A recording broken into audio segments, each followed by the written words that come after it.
Kula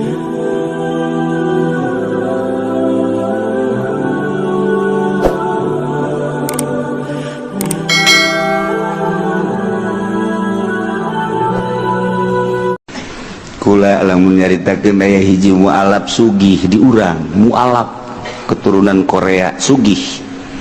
Sangga sakitu wauh lah jeung kiai modern di Jakarta, di Penta mimiti 100 juta, kemudian 500 lontoran boga pabrik sugih dibere. Kabelah dieuna ganti.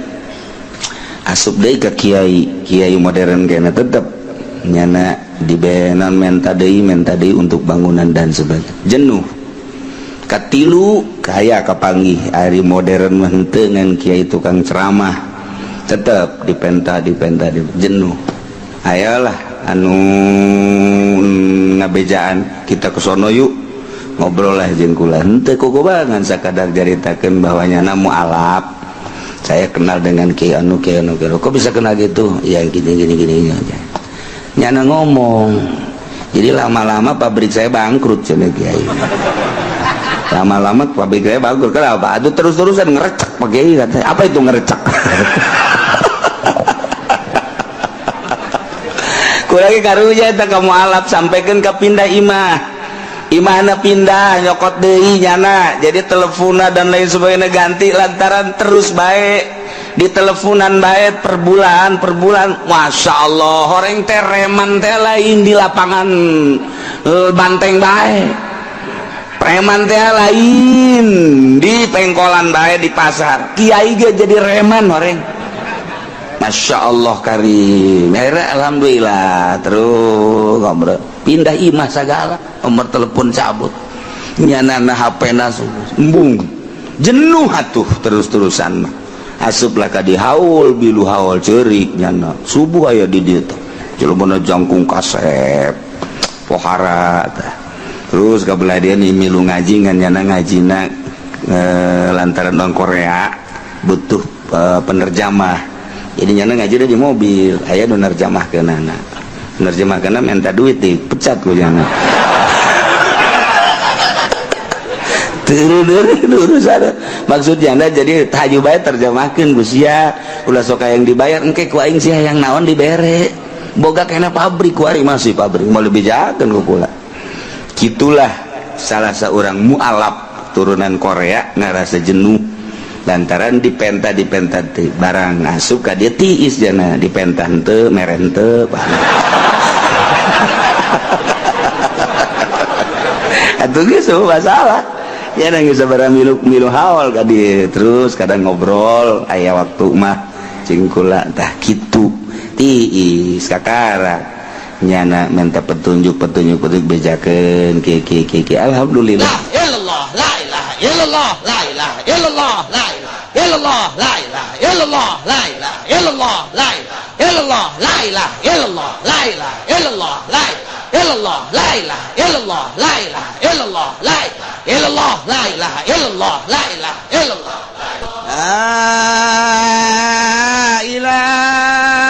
illallah la ilaha illallah. Bismillahirrahmanirrahim. Wal janin yahudi wal nasrani lamudai janin kang bangsa Yahudi wal nasrani lan awin nasrani wadawa janin kang bangsa Nasrani gila dan ucapakan apa-apa kaum muslimin yaiku kaya janin kang muslim gila lan dan ucapakan apa-apa hararun yaiku kasia-sia wal asahulan nadayu kala sagurratuni kugurah abid sawiji gurratuni kugurah kasulusi gurrati muslimin kaya sapertelune abid kang muslim waragi kulan dawi kaula usuki mati umihi ku seperpuluh regambok kaya roki kiaumal jinayah ding dalam dina jinayah wakilan dan ucapakeun al-ijhadi li sayyidiha yaiku dalam dina nibaakeun kedua sayyide iya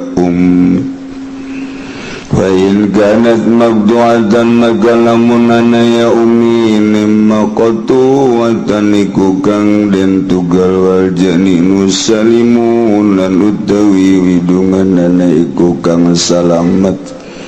kuimat maka den rega-rega ya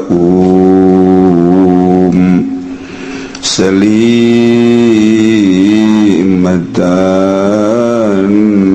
ingkang salamat bilaso ing dalam munggu kaulas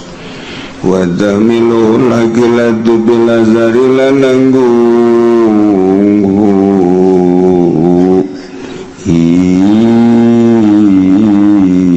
musyuki mati umi alagilatu sobo asobahe ilazhari ing dalam mungguh kaul azhar ing dalam mungguh kaul azhar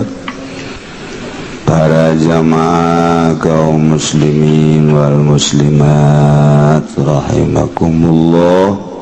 Alhamdulillah urang dina poe minggu ieu memasuki hari ke-9 Muharram nu disebut Yaumut Tasu'a. Kulantaran minggu kamari geus dibejaan atuh alhamdulillah tukang uduk beak kabeh nandakeun bahwa jamaah parwasa. Nu jelas nunggeus karolot mameureunana alhamdulillah boga rarasaan meureunnyana bakal moal kapanggih deui jeung Muharram taun hareup. Siap-siap nyana geus neuleuan tempat berbaring untuk selama-lamana. Deres mun boga pikiran kos kitu mah nu ngomong kitu haju terus bae nonton TV eta gedebul ngaranna bohong. Bila mana mempersiapkan diri yang ke akhirat ngomarek nonton TV mualek ngeredit mualek maksiat sebab nyana inget bakal tereh jasa. Kurang magwari teh nu mentak daek maksiat asa kebal keneh di dunia. Tenang-tenang we padahal kuari loba jasa nu maot ngadadak. Nu maot ngadadak kamari dicelongo keur diuk we kebal diuk. Ditoel jak kebal teuing diukna horeng mau. Nuhun dihitungan geus loba jasa jamaah urang di dieu aktif minggu dalam rangka kunjungan tugas ka Jambi. Di Jambi maot Pak Haji Sudiro. Urang bacakeun Fatihah agar anjeunna mudah-mudahan dihampura sakabeh dosana, ditempatkeun dina rahmat Allah, caangkeun dilegakeun kuburanana bibarakati umil Quran Al-Fatihah.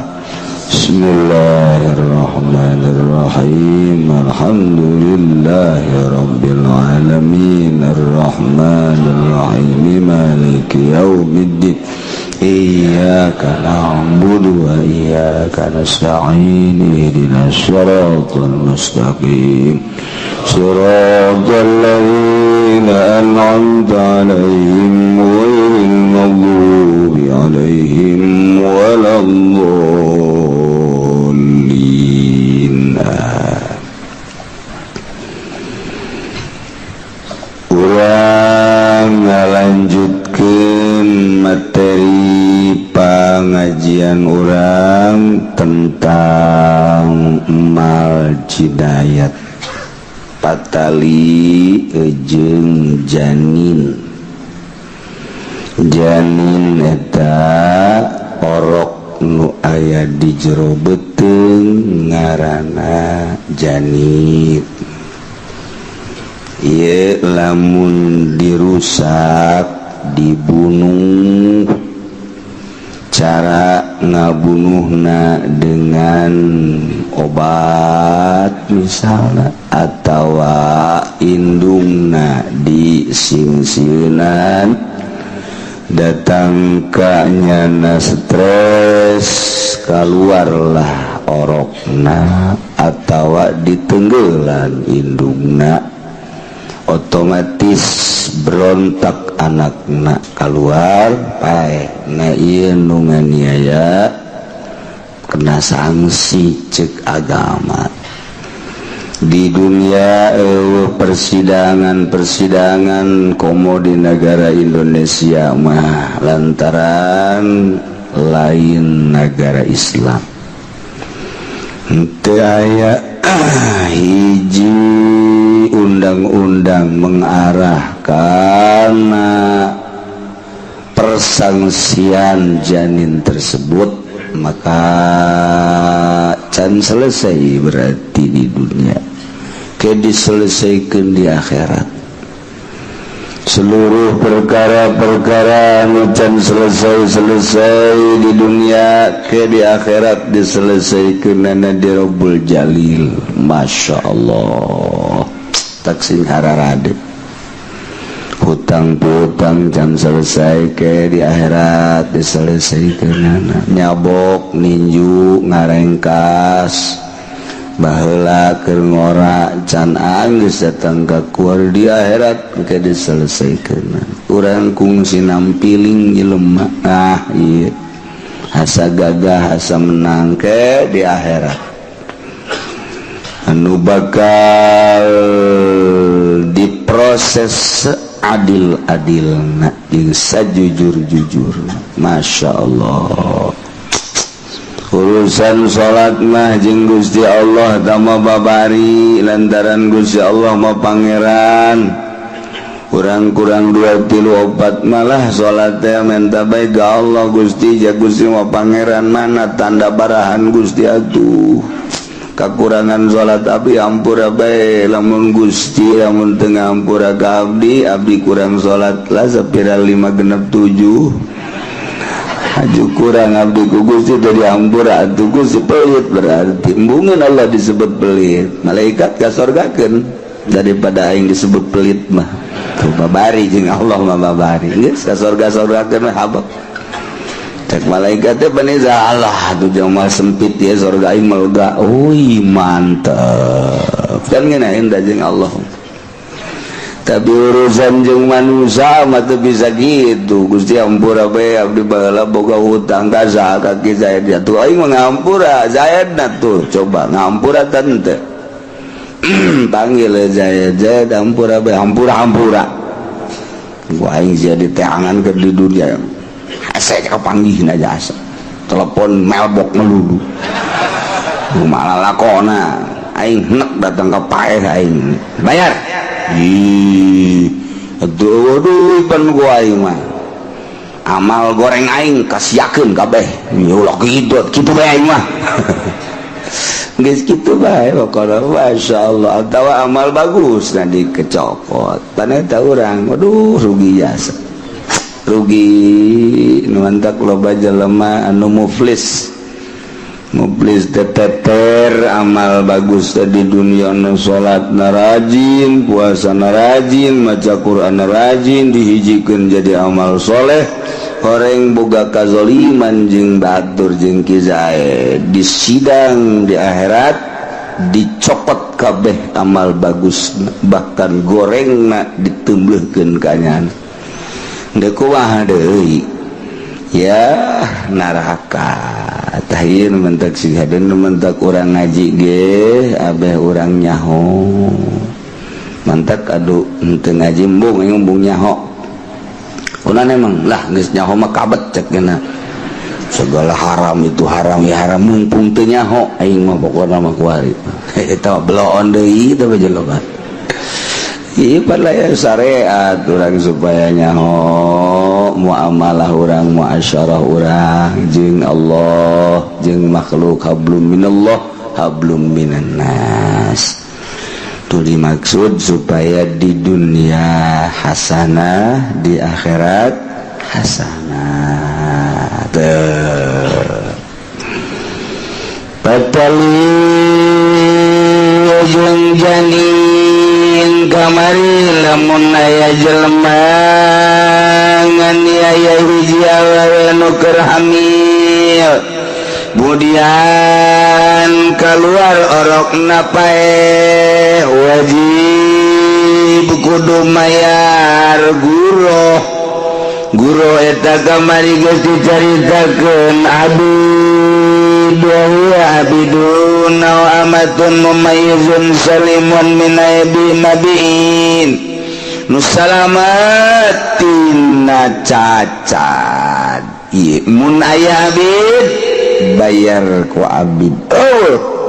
abidna cara di Indonesia bayar ku harga abidna anu mumayyiz antar salimun salamat min aibin mabin maka diperkirakan abid model kos kitu hargana sekitar 100 juta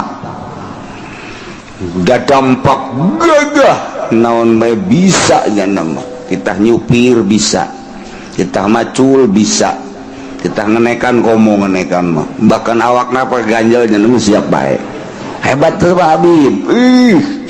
kita gitu nungguan warung cincin pan aja jelema kita nungguan warung es teu betah urang deuleu kos kitu teh ai cincin nya nama aya nu balanja sibet bahasa sibet itu bahasa Korea itu sibet nya nama cincin sibet nu balanja atuh nya nama ngagantung-gantungkeun kurupuk malah anu leuwih mah di dahar nya sibet ngaranna kos kitu teh geus pokona di sisi digigit dibersihan disapuan tangeun jasa neuleuh pelayan model kos kitu kos tukang bas teh lamun kadeulna sibet urang ge ngeunaheun neuleuhna masyaallah resep ieu mah tukang bas kedeung-kedeung ki kotrek ragajina nang melikeun urang dikiki deuk iraha majuna menang datang ke jam 2 nyieun gagang rimbas ya jasa tukang bas masyaallah ngeluk bae urut-urutanana disebut tatalna baheula mah tukang bas teh disapukeun dikumpulkeun dideulung isukan datang kadinya teh geus rapih tukang bas baheula mah kos kitu nu kasaktian ku urang ngeunaheun urang nu boga imahna kuari datang 9:30 tas ngojek heula ngopi nyana sajam 10:30 digawe aju azan bae dahar nyana aju tas dahar ngarokok 3 amboh udah kira digawe nih si budak terus ngarokok gawe deh azan asar Masya Allah jadi nyana nu digawe nu boga iman nu loksun loksun nu boga iman diteruskeun salah kayak hitung-hitungan anang ke di akhirat tenang bae sih nyana nyoceng waktu nuku urang geus dibayar waktu dasa poe dengan perhitungan mulai jam 8 eureun jam 5 ajuk ujana dipakai api lain atung ge aya hitung-hitungan bawa urang ka sorga ku sebab eta ieu tuh pula bingung-bingung ka aja nya daek mah ayo bae terus anunya urang kurang peti bagus ibadah urang da aya tukang bas padahal gitu dicokot ku urang ayo sia kan nah entah aduh tapi loksun mah loksun bae tetep sada jadi cokot ge Masya Allah iya di akhir zaman mah korupsi teh geus pejabat korupsi kabeh eueuh nun teu korupsi bahasa kos kitu aya hiji dua batu kadeuleu kabeh nu digawe di pabrik nu digawe tukang bas baheula mah sasapu tak sadeukes eureunan bae sok aju dibeleum ngeleput dan boga imah peuting kadinya teh betah kuliwa ku ayeuna mah pas solengkrah bahkan nyana digawe ge isukna neangan ragaji ragaji aing ka mana ragaji ku sia tuh lain dicokot atuh lain di kitu ampihan teh ta ieu di akhir zaman model kos kari masyaallah kasih betah aya sibet teuing deui maling tungtung ya Allah ya Rabbi teh kuari dek jaritakeun janin nu dianiayangan janina Yahudi janin Nasrani urang ambalaya janin Yahudi janin Nasrani dunia dibagi 5 benua Yahudi masa eutik nempel di Palestina lah letik jeung saeutik baheula kanjeng Nabi dakwah di Madinah Yahudi aya terakhir sekali Yahudi keluar di Madinah ialah anu cicing di Madinah nu lumpat ka Timur Tengah di ditu nu lumpat ka Mesir nu lumpat ka gitu naon ngaranna Irak Turki aya nu ka Eropa aya nu ka Amerika Yahudi nah didinya nyana nuntut hayang boga negara teu boga nagaranya nama hari nuntut hayang boga negara maksa sababaraha kali baheula mah termasuk jajahan Turki teu memberikan duk dibere sabaraha dolar bae ge real teu daekeun setelah kitu kabelah dieuna maka direferensinya nanti teh cicing didinya akhirnya ngaku datang ke kuari letik tapi nyana bisa gagah jeung kuat persekokolan jeung persekutuan jeung Amerika terus bae nagarana letik tapi dunia kabeh geus dikuasai ku Yahudi urang kuari ge emang teu dikuasai ku Yahudi atuh Yahudi nu boga duit sadunya pang luar biasana George Soros Yahudi anu urang bangga asup ka Indonesia waktu memeh reformasi teh kudaon jadi bangga nyana teh bangun mere ka urang mere gitu pinjaman horenganan neuk per detik ieu urang mual sikeneh terus bae ieu urang Malaysia kabeh ASEAN nah eta teh kabeh main terus kuari ngabangun aya misi Yahudinisasi Kristenisasi terus bae waduh bakal maruncul gereja-gereja ke di urang nu ngabangun masjid mah aya nu teu anggeus lantaran nu sugihna kurang peduli nu susah geus teu mikiran masjid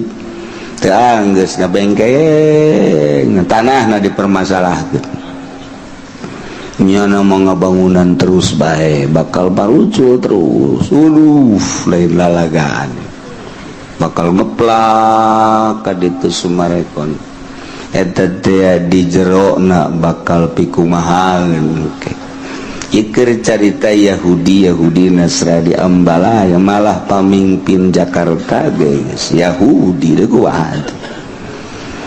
namun kejadian ke dilantik berarti kiai di bawah telunjuk Yahudi. Ustadz Jakarta kumaha Ahok CS ya mantap ge, Masya Allah. Orang kamari memperjuangkan teh lain ku bagus-bagus amat, Prabowo teh lain ya sarua bae bakal ngalaksanakeun nama demokrasi. Cuman lamun menang Ahok nyana berarti ninggalkeun gubernur nu jadi menang gitu Jokowi. Ahok kan wakil. Nah, memperjuangkan eta doang supaya Ahok ulah jadi gubernur keun bae Jokowi jadi gubernur. Lain gitu pan Pak Haji nyolok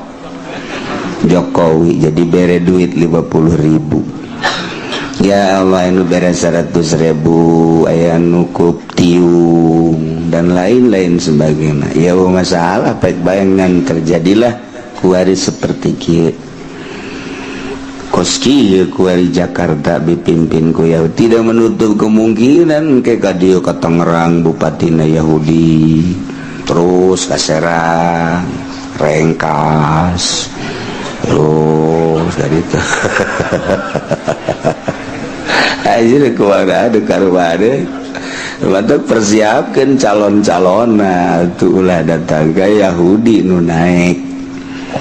Koskilah kejadian aju di laluhur geus teu bareres, teu bisa diatur DPR teh degieun DPR tandingan.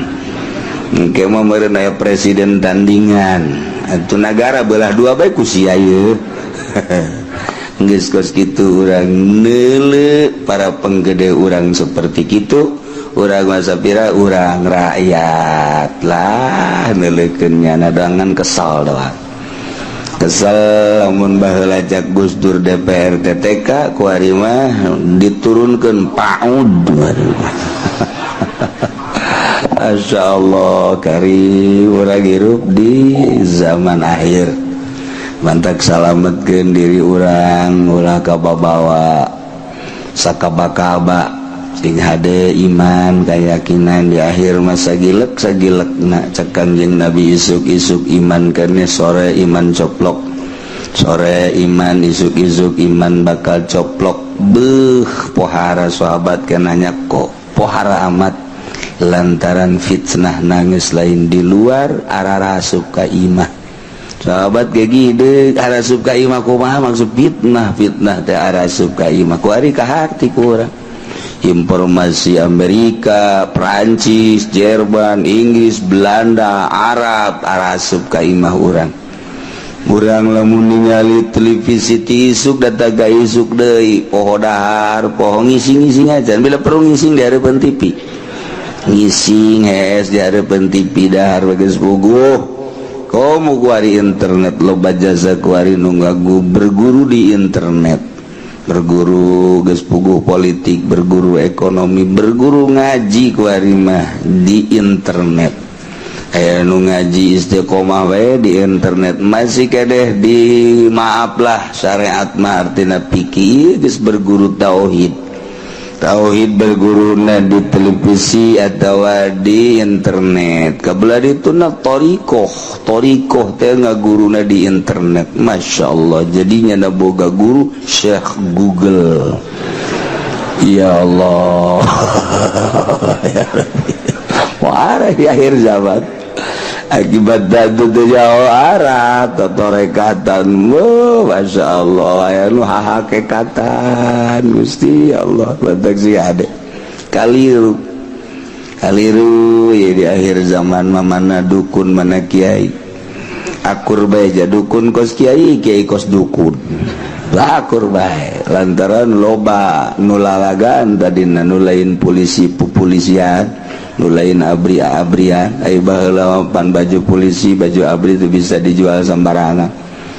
Kuari mah baju abri atuh diembrakeun nulain abri atuh make pakaian abri akibatna bisa disalahgunakeun. Nulain polisi meunang make polisi akibatna disalahgunakeun bongan dijual. Ji akhirna jelema keur naik motornya nanya top motor teh mana suratnya cokot gojara dar sugan teh mah lareng polisi gadungan lain jeledu apa data kos gitunya disalahgunakan taruh lagi kiai mah disalahgunakan ada masalah malah nangkepnya nah malah yang menangkep udah ngeriung mah saya aja nah kiainya iya nggak apa-apa dah jadi kan orang babacana badudak badiduguk aja guys korenganan waduh bandar koprok masya Allah ngaku jadi kiai oh masalah guys apa jarugi dah kan sakit gitu dah dong paling berkat doang dong mah tapi pan lamun geus ngaku polisi nangkep di jalan dibawa tepugu ke mana na abri dan lain sebagainya ieu kasus-kasus kitu pan pohara teu laku ari mah geus pohara salametkeun diri urang ngaji nu bagus perbaiki salat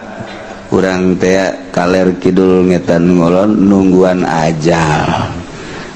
datang teker kagok teker kumaha atung geus bae cabut bae balik keur kagok jasa urang ieu bisnis ieu tinggal 2 poe deui transaksi balik cek malaikat Israil itu alah geus ya balik aya nu deuk kawin 2 poe deui deuk jandung balik atuh saminggu bae bete bisa cek malaikat Israil saminggu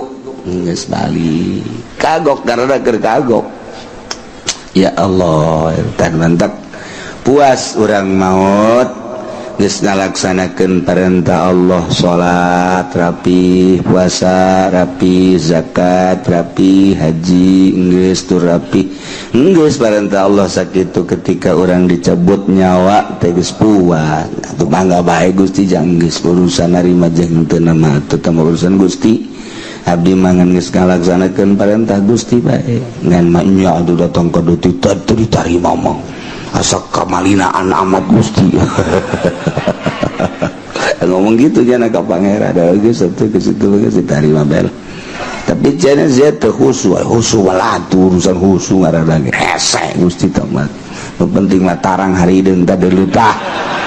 jahe nya sia ieu sujud teh dibadug-badugkeun campur-campur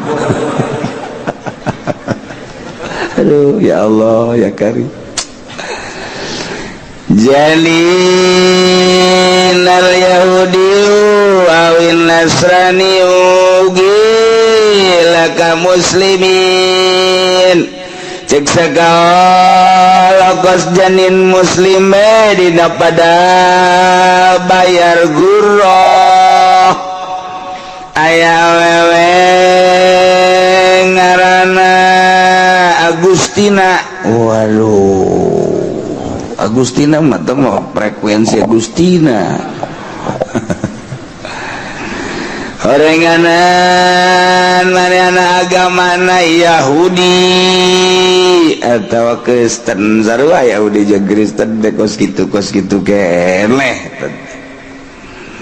artina gerakanana mah akur beda seetik kadang-kadang okos nu bersetru dina agama beda kitab Yahudi mah Taurat ya Nasrani mah Injil tapi muharrab kabeh ge tahrif geus teu balener mun nya ge Yahudi nya kelan Taurat pan dina kitab Taurat teh titah ngimankeun ka Allah percaya ka Allah aya syariat jeung dituduhkeun dina kitab Taurat bakal aya nabi dan selanjutnya itu keneh dina Injil mun nya ge nya kelan Injil nu asli dijelaskan ya'ti min ba'dismuhu Ahmad bakal datang engke Nabi Ahmad geuning teu berarti tahrif geloba kuari nu nyarekolan kitab Injil nu maca Injil asli haju arasup Islam lain lalaga kuari teh di satu sisi mah Amerika keur nyerangan negara-negara Islam di sisi lain mah di negarana loba nu arasup Islam ieu keanehan teh sok tara rimbul bae Masya Allah Karim di Inggris teh kapan sekutu Amerika di satu sisi mah manehanana teh keur kitu meakeun kekuatan Islam negara teh digempuran di sisi lain di negarana ribuan warasut Islam eta teh urang teh rahasia Allah Subhanahu wa taala. Masyaallah karim. Timiti lebidai dibunuh karena asup Islam. Kebelah dieuna atuh baheula kitu Muhammad Ali suntik Parkinson lantaran nyana istimewa jasa, bahkan siap dek jadi presiden. Jahat orang Amerika dipayahan teu ngan kos robot suntik. Kebelah dieuna terus kitu Michael Jackson tat bunuh. Karena itu di Amerika jahat asal geus kadeuleu asup Islam jeung bakal ngembangkeun Islam dibunuh bae teu saha. Komo eta deui di nagarana atuh di luar negara ge dibunuh bae. Masyaallah kan. Kekuatan Islam terletak pada mujahid fisabilillah. Di mana aya gerakan perang mujahidin fisabilillah aya bae hese urang nyaritakeunana jalan mana na. Boro-boro di negara tetangga, di Irak mujahidin aya, di Iran mujahidin aya, di Mesir mujahidin aya, Suriah mujahidin aya, Amerika kan intelna luar biasa. Kok ieu mujahid aya bae jeung teu beak-beak, bahkan dituna Talibana terus-terusan digempuran, muncul deui muncul jeung kuat lain lalaga. Masya Allah.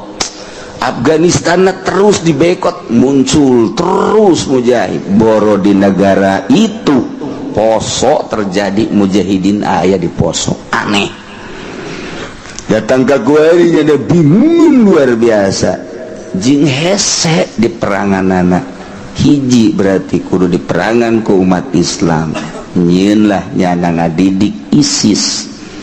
Be aku ISIS mah tu kuari puluhan mujahid nu hebat teh maot.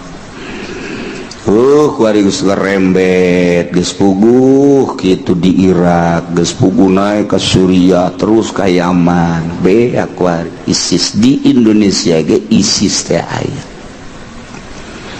Iyalah tanya keistimewaan jeung kehebatan Amerika teh seperti itu di Indonesia bagi ISIS teh geus aya. Deku wah coba. Ayo. Maksudnya ISIS nu mana ieu Kiai? ISIS nu aya di Indonesia mah istri santri.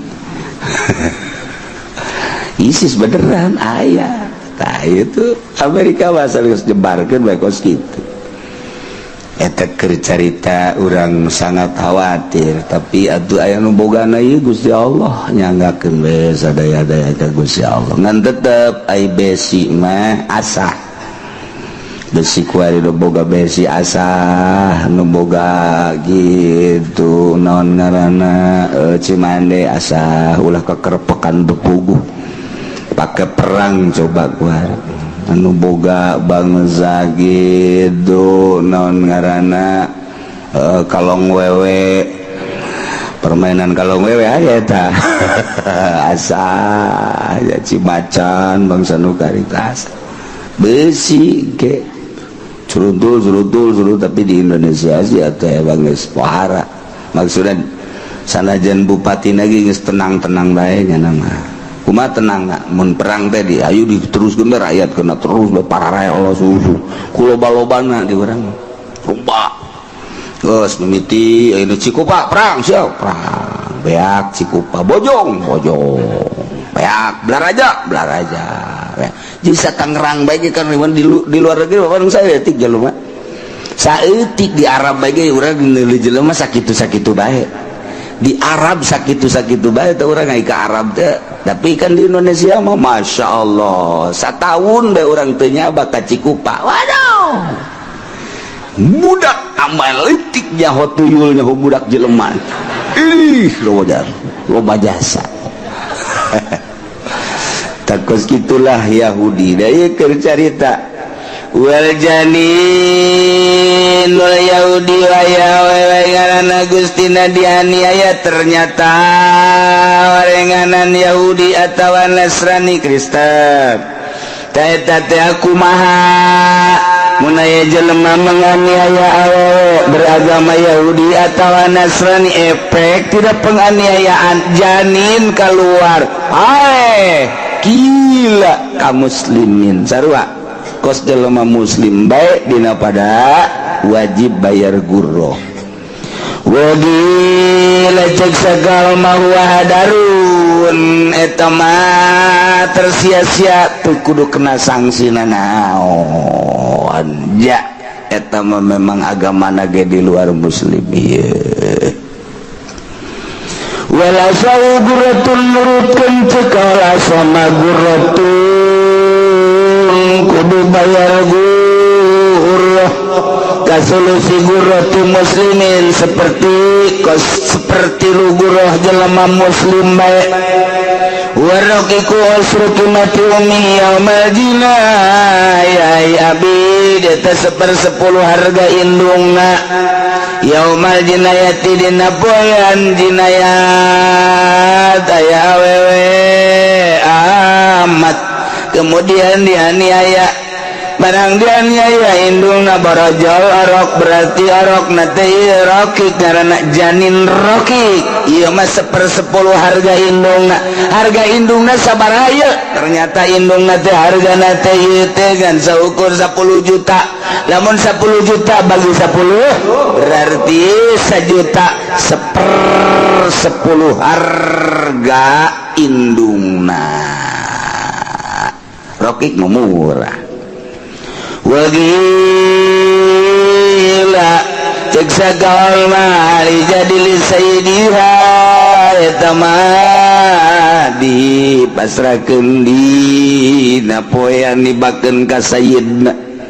waktu keur nibakeun ka sayyidna meuli sabaraha ulah harga kuari lantaran meureun 10 tahun ka tukang mah dibelina ku sayyidna tetep bisa harga 50 juta kuari mah turun sote geus tanagaan harga kuari mangan sakadar 10 atau 20 juta nah ieu cek sakal mah waktu keur dipasrahkeun ka sayyid umur sabaraha harga sabaraha hargana 50 juta bagi 10 sabaraha 50 juta bagi 10 sabaraha bener tante sih eta asa ieu mah mang bangun teu bisa ngitung teh mun bisa ngitung ge sarugi sia dagang bangun rugi melulu ge eta teh akibat teu bisa ngitung sabaraha duit ya hargana sabaraha duit ente mah dagang gitu kan oh iya hargana 50.000 nu bener ya tawar-tawar geus jadi 50.000 duitna 100 ribuan dikombalian kunyana 70.000 ayo sia dagang gitu bayar mal kebal apa rarang sadat mal kebal rarang sadat tuh ya seperti harga daya oh ya harga daya 10.000 mereknya 50.000 dikembalian 25.000 dikembalian lain 25.000 harga 10.000 jadi berarti 45.000 untung 5.000 nya nah dagang sih kos gitu tetap rugi kayak datang dari ke kiai waalaikumsalam dagang ambruk cenah kiai atuh mereka apa lain salah manajemen lain salah kiai atuh salah jana balanja 10.000 duit 50.000an dikembalian 45.000 ayo sia mal kebal dah mangajual 5 hujanana ayo bagus bapan lain gitu berarti hargana oh iya harga 50.000 merek duit 100.000 kan dah kembalian 10.000 beres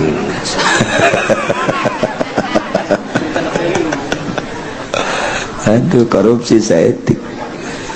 giliran nu boga apa deh kembali nasek oh lupa saya tuh emang ngarah gitu udah doang ya nama mun teu ditegor batu terus bae Masya Allah jadi beda ongkos urang boga angkot kendaraan nu kurang dipakai bisnis wajib per tahun teh kudu di zakatan berikut barangna beda jeung mobil pakaian pribadi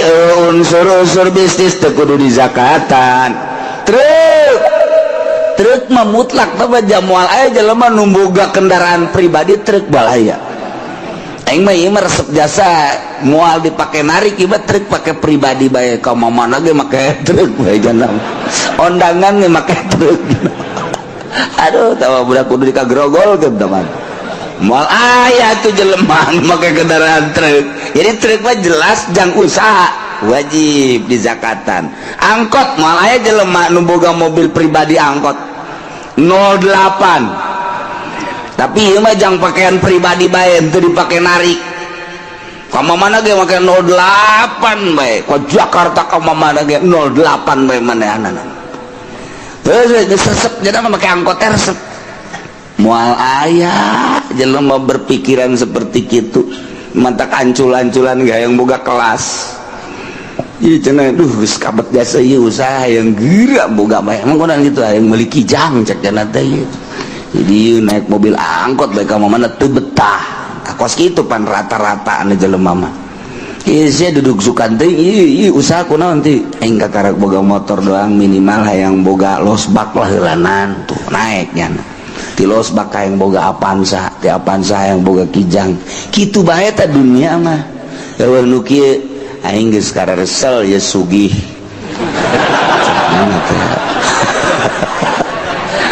tiba heula aing naik Maybach naik Lexus beladirna naik kijang aing kuari mah aya geus naik angkot lah geus aing mah sapopoe naik angkot teh saha jelemana saha pi jelemaeunana nu geus kitu pugu ancul-anculan ge aya ngeunah eta rese geus mentek lamun aya jelema geus apeng-apengan ngaler kidul usaha dan aja cet bae mondok beuh tah malaikat tah jelema lain jelema tah mah anu geus pengalaman ngaler ngidul ngetan ngulon dan lain sebagainya haji manehanana kesempatan loba ngora kene tapi daek mondok lain jelema atau malaikat tah campur jurig tah mangis cara ka jelema pugu nu masantren ge hayang geura eureun ieu masantren ge hayang geura eureun teu eureun sote jana teh teh ku sebab harese ka kaler ka kidul bae jadi masantren unu normal kuali teh nu masantren salapi mah unu normal ulah dipake kahasud ulah ieu pasantren modern hararasud bae ka pasantren salap teu nyahoun jerona hayu terus ya kembangkeun ka modernan sia datang ka paeh ke ge ka deuleu ke di jero kuburan sia nyekelan modern maksudnya kumaha atupan nyekelan modern ge nu dibacana mah kitab salapi awas ya ditundung sia memodernan datang ke haju liwat nyana nyacad salapi apa nu dibaca aja di kitab di kesakolahan modern teh sapina nu dibaca teh takrib nu dibaca teh patul muid atuh pada eta teh kitab salapi sia ku galedeg sia ku doa kiai-kiai eta emang kumaha gitu ayo bae kembangkeun dia pasantren salapi mah sa Indonesia teh ieu teh geus teu kudu dipundur-pundurkeun mundur sorangan teu kudu dihasil dan teu kudu sorangan ge okos Muhammadiyah jeung ahli sunnah ngabidah marhaba cek kula mah salah tah Muhammadiyah antepkeun ulah di bidah pareum sorangan pareum atuh ku anu karolot geus nu ngorakan teu rek marhaba atuh otomatis pareum bejakeun ka Muhammadiyah ulah galak teuing marhaba mah pareum sorangan kitu mantap kula mah aya nu ngadu marhaba ya bodoh ahli sunnah na bodoh ahli sunnah di layanan menang sia Muhammadiyah menang kajian ku kumaha ge kege pareum emang kumaha aing bae ieu geus kolot ieu marhaba anak aing tuh bisa marhaba geus kege pareum di lembur aya nu geus teu marhaba geus teu marhaba teu naon padahal mah ahli sunnah wal jamaah pareum sorangan bejakeun ka Muhammadiyah ka ditu ka mana tah di dinya tah di lain tuh di situ tuh diputat onam teman lah wujud kal Adam diputat mah anggap teman diputat mah sapira 2 ese Tegal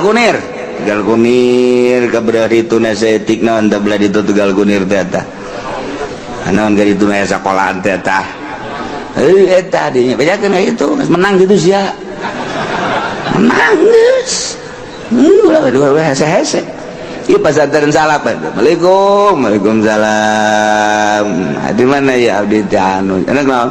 Tek masantrenkeun anak deudeureuss ya. Alhamdulillah. Anak boga sabaraha? 3 Kiai. hiji alhamdulillah pinter geus jadi sarjana, nu hiji di alhamdulillah beasiswa deh, nu hiji mah belat jasa ieu lah sekolah mondok bae lah hayo sia geus nu belet ka dia-diekeun ka bae geus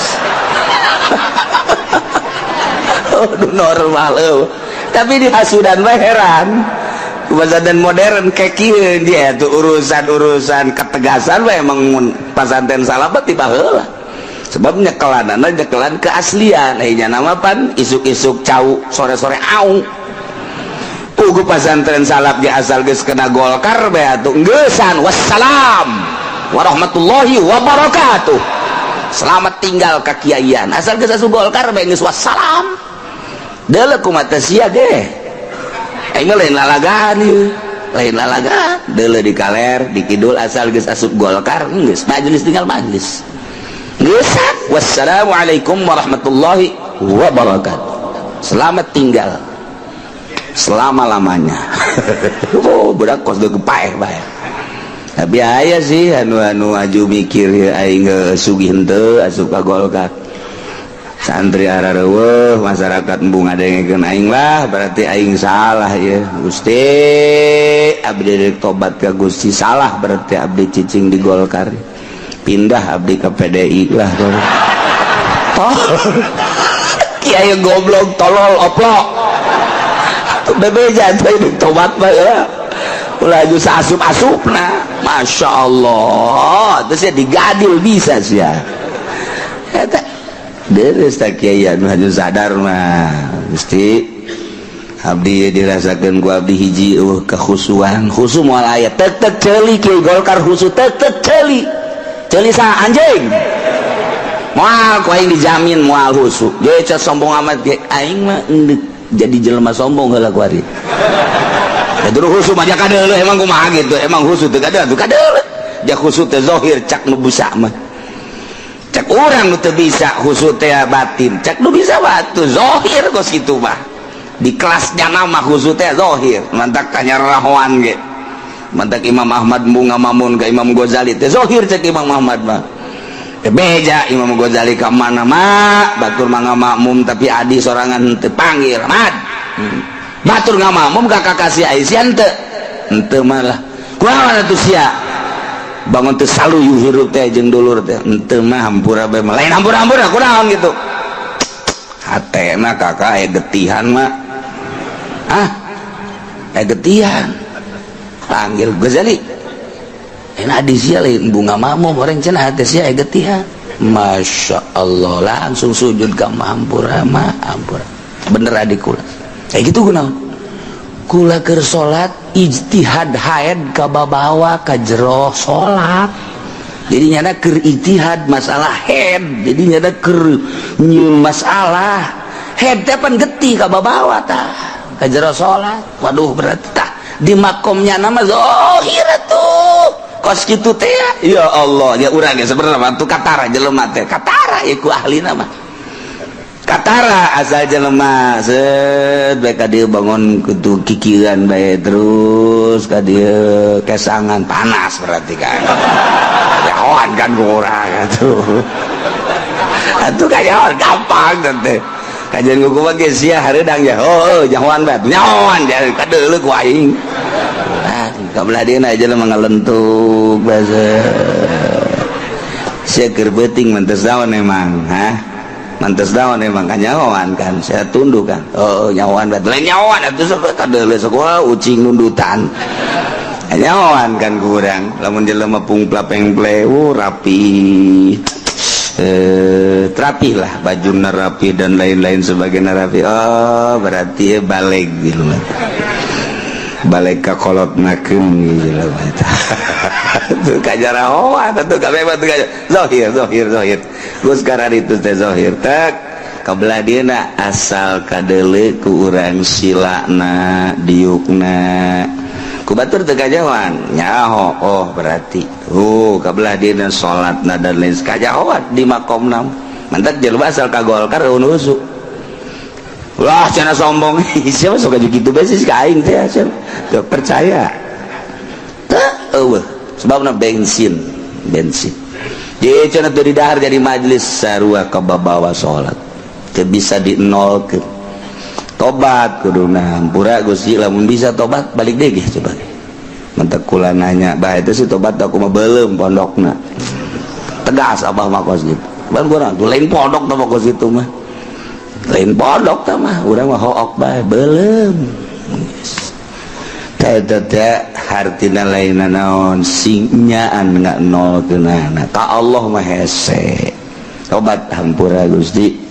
abdi teh lah kula saran geus teu kapake ieu di Golkar tobat aya tobat sih geus teu kapake mun nyaan tobat tinu kos karar itu lain Golkar bae ya PGI itu lo geus urang mengasingkan diri ka Allah ilmu aya di nyana tinggal eta hijabna doa geus ka Allah bae saminggu 2 minggu pastikan lamun deuk berangkat ka Allah neangan batur nu ka Allah ai kitu mah kan di Golkar babaturanna jeung jelema Golkar sabatur pan cak Imam Ghazali kotok ngahijina jeung kotok deui bebek ngahiji jeung bebek deui embe ngahiji jeung embe deui tilok aya kotok ngahiji jeung manuk tilok aya hiji waktu aya manuk ngahiji ta jeung kotok ditanya ku embe manuk sia kok kehijian jeung kotok mah kunaon geus teu bisa hiber cak teh oh batur aing oh pantes embe ge kieu kahardi ku aing orang mantak siapa barengan jeung kotok geus teu bisa hiber teu bisa hiber aing sabatur atuh aing jadi sia lamun bisa hiber bae bisa hiber batu ngapak aing ge aya pejabat ngahiji jeung kiai eta ruruntuk korupsi ngan deurus kene janan teh jeung gajah diliak sia jeung gajah mah eta orang bahasa ahli filsafat lain lalagaan kaharti jasa kan sok kiai kuari jadi aya di MUI teu daekeun ngahiji jeung kiai biasa jeung itu bae heran eta Masya Allah kiai modern aneh tidak kahiji jeung kiai salap mah bebas jeung sasaha bae ge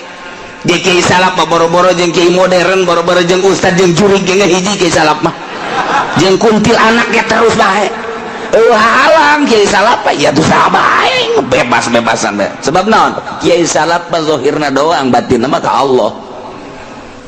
atuh lain salap atuh lain kos kitu mah ngaranna modern teh kiai salap mah batin maka Allah zahirna mah jeung manusia kok bisa kitu rahmatannya ka manusia nu butuheun rukun wudu rukun salat jerona mah teu hayang ka Allah nya mah mandak lamun diondang ngariung teh embungeun lamun diondang ngariung masih kene hayang atuh lain salapi teh bagus kitu mah sapi teh mah tah urang amati coba gitu amati asal geus boga pasantren modern teu daekeun jeung kieu salap kotok jeung kotok embe jeung embe tah tapi lamun sadar geura sadar lain cakula kula mau nyampikeun Imam Ghazali sadarkeun lepaskeun geura anu urang aya di mana posisi teu jeung Golkar lepas jeung PDI lepas jeung PKB lepas kabeh jeung organisasi lepas jeung kemodernan lepas urang hiji butuhkan batur mah nyoloyong pasti ngoser sakumaha lauk kasaatan koser pasti kaki salap jelema lamun deuk ibadah kaki salap moal aya nu nanya kaki modern moal deuk ibadah mah sebab nu dipake patokanana ulama salap kitab salapi nu nyekelan kitab salapi nu mana ku ajeun kumaha ge pejabat eureun pejabat aduh hayang belajar ibadah moal nanya ka kiai modern pasti ka kiai salap mantak Gus Dur teu eureun ge ti isu kadoa eta nu nanya hayang bener ibadah teh di kalangan intelek teh teu eureun nah pasti sebab ka kiai modern mah nanya ka kiai modern saya tuh bagaimana pengen ibadah yang baik oh begini iya terus ini bagaimana saya pengen merapihkan soal harta saya harus disodakoh kan kemana sodakohnya kiai ya kalau bisa bawa ke sini aja nggak usah jauh-jauh lah saya lagi ngebangun tuh udah nggak usah kemana-mana dah kalau soal sodakoh mah baliknya sial tak kiai berarti juri dunia tuh kiai banyak tuturkeun aing kos kitu aing mah hayang nu tiis ka mana ya itu teh mah kiai bo alabatan genderuwo orangana lain tuturkeun hate tetep cangcaya kula lamun nyaritakeun aya hiji mualaf sugih di urang mualaf keturunan Korea sugih sangga sakitu wauh lah jeung kiai modern di Jakarta di penta mimiti 100 juta kemudian 500 lantaran boga